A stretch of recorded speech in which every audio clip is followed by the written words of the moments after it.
Mamuno. Gagawin kang ulo ng Panginoon at hindi buntot. Deuteronomio 28:13. Kung tayo ay sumusunod sa Panginoon, ipapakita niya sa iba na ang pagpapala niya ay nasa atin.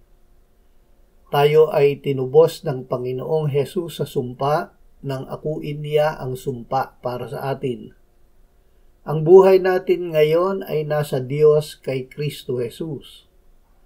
Tayo na itinanim ng Diyos sa kanyang biyaya ay hinirang niya na mamuno upang akayin ng iba na manalig kay Jesus upang sila rin ay maligtas. Panginoong Jesus, ikaw ang aming ulo, kami ang iyong katawan.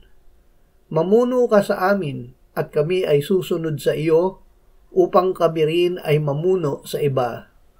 Sa gayon, kaming lahat ay susunod sa iyo at kami ay ipipisan mo sa Ama.